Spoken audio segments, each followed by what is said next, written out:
welcome to Basic Black. Some of you are joining us on our broadcast, and others of you are joining us on Facebook and Twitter. I'm Callie Crossley, host of Under the Radar 89.7. Tonight, college presidents of color. We, like you, are dealing with the effects of the coronavirus pandemic and are taking precautions. We are working with limited staff, and our guests are joining us remotely. They are leaders who head major educational institutions here in Boston, grappling with twin pandemics, the spread of COVID-19 and a national racial reckoning. All presidents of local colleges and universities have faced multiple issues related to protecting the health and safety of their students and staff. But the National Racial Reckoning presented a unique challenge for the Black presidents of colleges and universities who shared lived experiences with their students and staff of color. What are the extra pressures, and how are they meeting this pivotal moment? Joining us, Dr. Kimberly Pender, Acting President of Massachusetts College of Art and Design, Dr. Lynn Wooten, President of Simmons University, Dr. Valerie Roberson, President of Roxbury Community College, and Dr. Lee Pelton, President of Emerson College. Dr. Pelton is also a member of the GBH Board of Trustees. Welcome to all of you. Thank you. Let me start with you, Dr. Pender. What are the unique challenges, or let me make it even more specific, the single most unique challenge you faced leading in this pandemic as a leader of color? I think the single most unique challenge is that, as you know, being a leader of any organization at this time is difficult. It means working 24 hours a day, it seems. Because of the changing landscape with the coronavirus, and having to pile that onto that, being a person of color dealing with everything that is going on that we see, that we deal with anyway. So I think the biggest challenge is actually self-care. That's what I think it is, because we already do, 17, 18-hour days. And then having to also make sure that we are taking time for ourselves to stay strong, to be able to continue to be leaders, and also to be strong leaders. Dr. Roberson. I agree first, but I also would add that there's the extra responsibility of ensuring that students have what they need. And RCC is an institution that has 90% students of color, and so that becomes an enormous challenge to make sure that they're connected with technology, as well as that they are taking care of themselves and getting access to the services that they need. Dr. Wooten.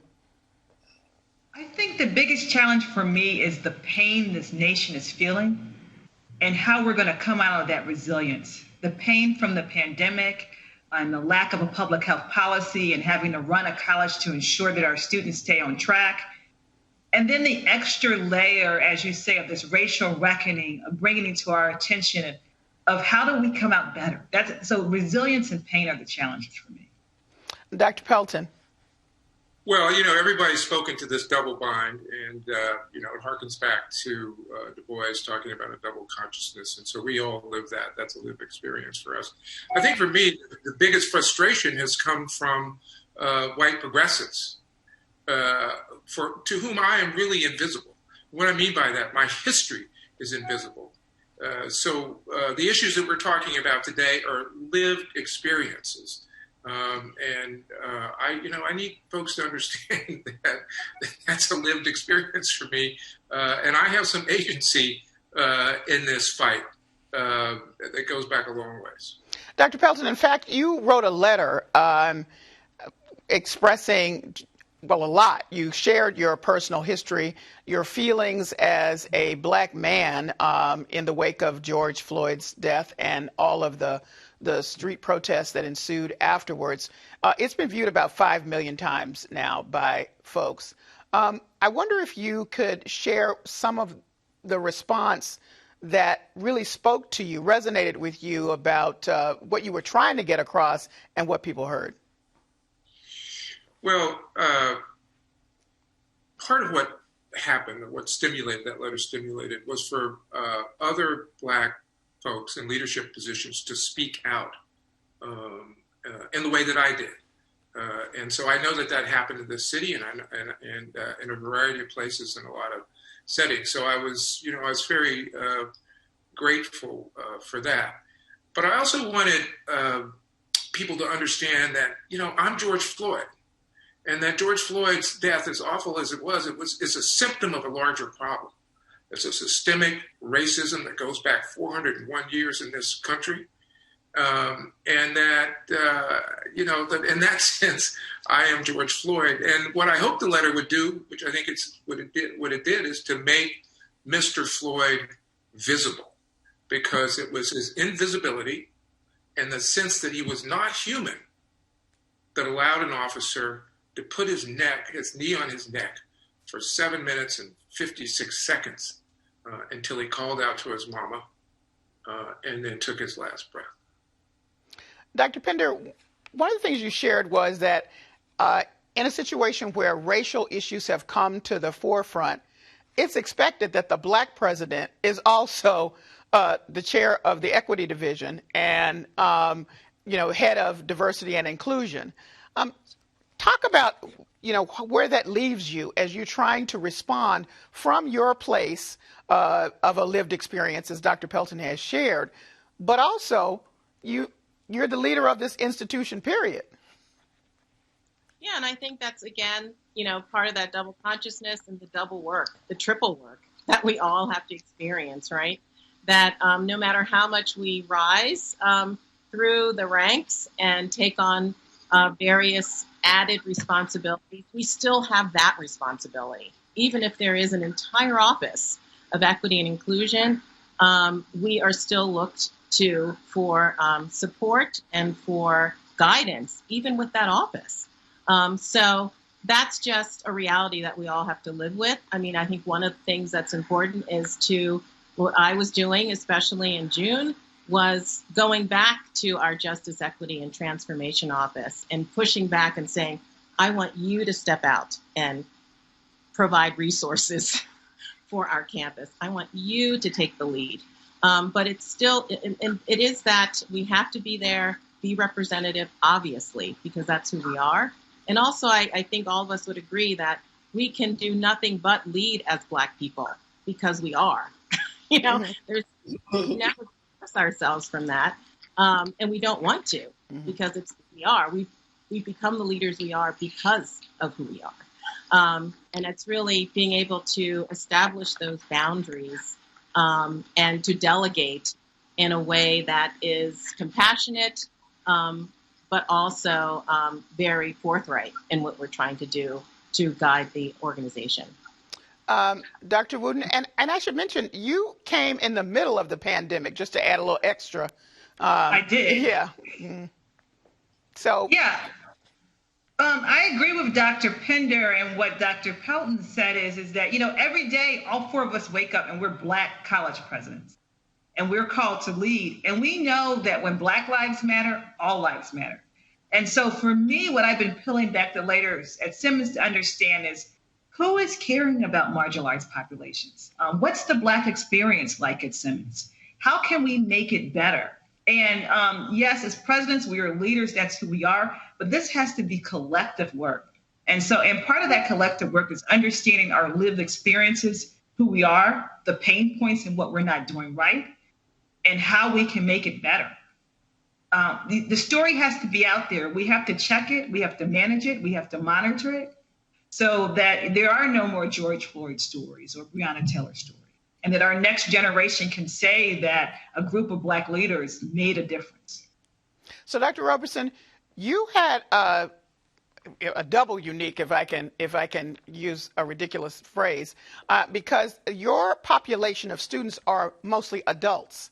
And a lot of them were frontline workers in the sense that they're doing these service jobs. So when we say you're in the thick of COVID, your campus is in the thick of COVID to begin with. And then you have this explosive situation, which is not unfamiliar to the 90% of your student population. So how do you then speak to that, because these are people who are like, yeah, so tell me something I don't know in this moment. Well, the reality of it is that that's the lived experience that we have all the time. And to your point, these are the very people that have been most affected by just about any harm that you can name that affects society, whether it's pollution, whether it's healthcare. And so our students are living that experience.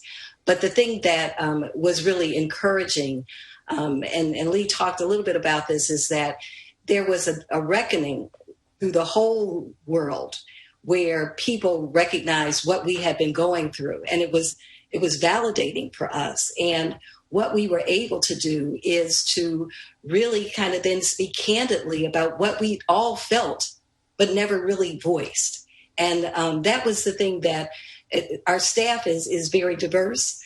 But there are professionals that are white that were able to speak that, working at Roxbury makes me experience things like a Black person because of the way that people view our students and our progress. It was very validating to really discuss those things and give it a voice. So, Dr. Roberson, what was your feeling when you first heard of the George Floyd incident? We know that Dr. Pelton immediately responded. Where were you on the spectrum of emotions? Yeah. I think that because we live this every day, that while it was hugely shocking and deeply personal, the thing that was different for me is that I never really share my feelings about that. And again, it gave us a voice to really have a conversation. And so really the Monday after that happened, we had a regular staff meeting because of COVID. We meet every morning anyway. And so we had an opportunity for all of the administrators to talk about what they were feeling and what we could do to allow our students to also voice their concerns and to really engage in some reflection that is beyond that moment, and make a commitment to continue to give those situations a voice and have those discussions.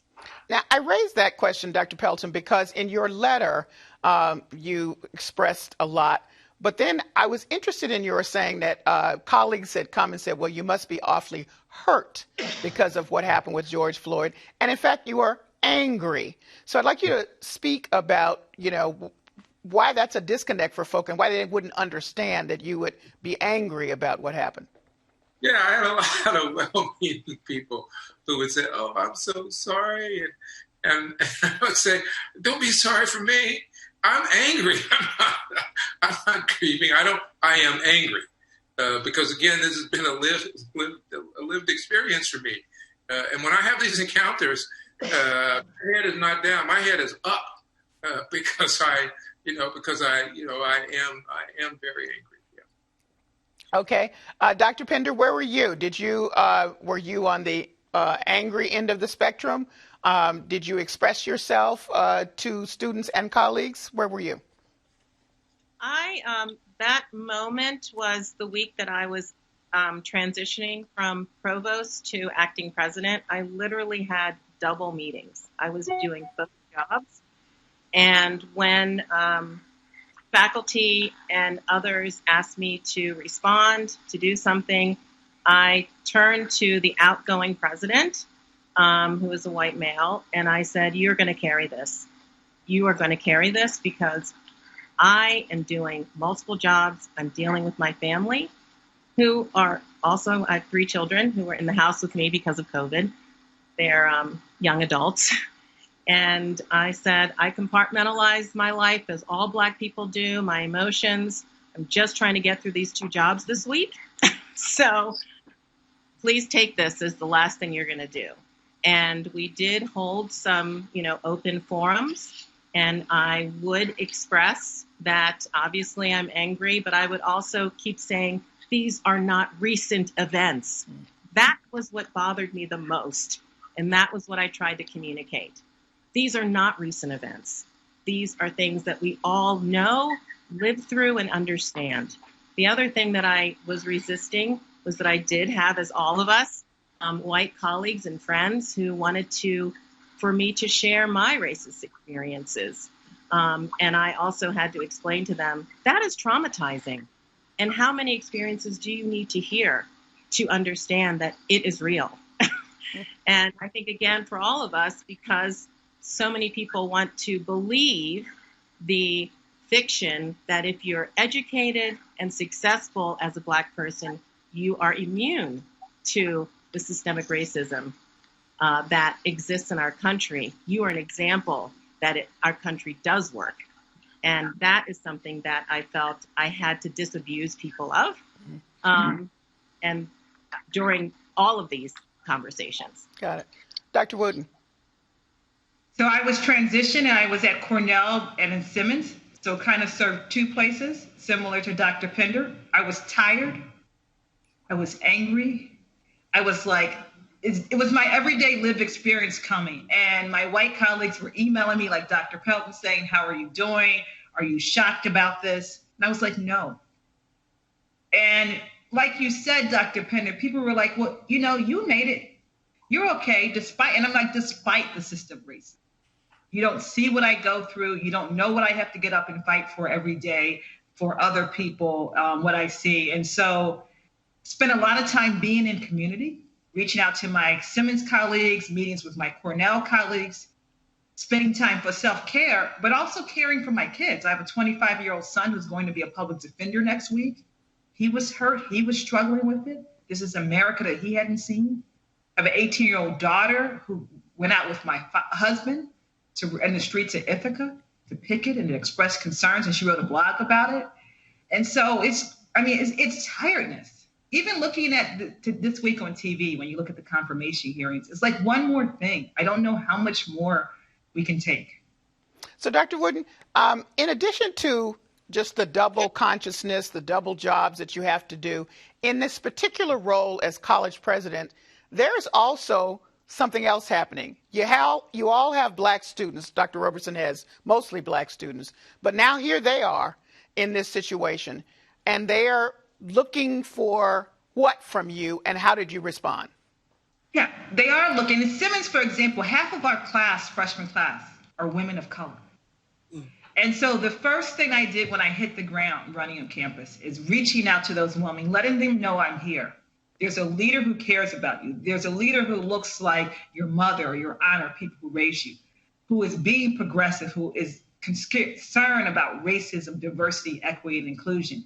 And on the flip side, understanding that the non-women of color and the non-Black women, the lived experiences and educating people.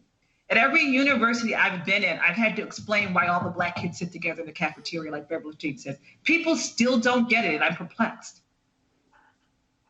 And so being a champion. Okay. Dr. Pelton. And by the way, I should say that you mentioned that you have been part of the rallies out in the street protests. That's been a part of what you've been doing in response anyway, so that I'm sure the students know that. They do. So we've made, I think, a lot of progress at Emerson.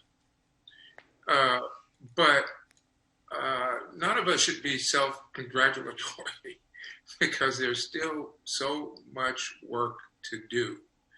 And so we've been in meetings through the summer and through the fall with BIPOC organizations and trying to map out what the future should look like for Emerson to live up to its deepest ideals.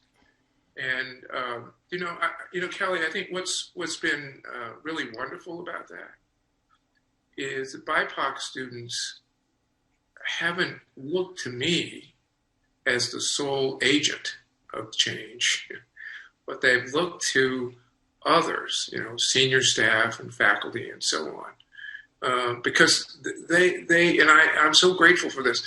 They understand the kind of double bind that we're talking about, and for those students, I'm really very deeply grateful and touched by their humanity and their sense of understanding. Dr. Pender, and we should say that BIPOC is Black, Indigenous, People of Color. People are wondering what that stands for. students reaching out to you? What was happening there? Well, one of the things that when I decided that I wasn't, going to write that letter, I did do a couple of videos, and I sat down with the Dean of Justice, Equity, and Inclusion and said, you know what I really want to do as a Black leader and leveraging my privilege as a Black female leader at this moment. I want to be leading and be a part of the affinity groups that we're having. So I have one later today, every Friday. There is a BIPOC affinity group for our community at MassArt, and that has been just an amazing experience because, and again, it was one of these things like, all right, we're doing all this anti-racism training and everything else, mostly geared towards the white folk on our campus. And I was like, I don't want to be a part of that support. They have their support. They need to deal with each other and get their folks together, right? And I really said, I'm going to be there for these affinity groups. And they are amazing. We have alum, students, staff, faculty on these Zoom calls, and they are so comforting and energizing to have these conversations, especially as artists. So some of the conversations is like, how do we motivate ourselves and be a part of this as creative people? And so those conversations have been incredibly nurturing for our students and our community, and also for me. I mean, I leave those conversations incredibly energized and supported and feeling as though I'm supporting those students as well and those faculty. And for them all to be together has been fantastic. So they are now regular. Every Dr. Roberson, I know that you have two organizations. Well, they were already on campus, and you just stepped that up in this moment. Absolutely. So we have a group we call the Brotherhood for our men and Sister to Sister for women. And those are organizations in which staff and work together closely with students to make sure that that connection is there. And certainly with the pandemic, we tried to do even more to establish those relationships and provide opportunities for students to have these discussions and to connect with us as people. Because as you mentioned, Kelly, these are all adults. And so we can have a kind of a different relationship in terms of helping them to solve some of the problems that they're dealing with. Because that's the thing that's so prevalent within the population that we serve. These are people that are having food insecurity or experiencing homelessness or losing their jobs. And so we've got to deal with those basic things oftentimes with our students. Dr. Pelton, there are multiple studies that have looked at because of structural racism, that's the context of it.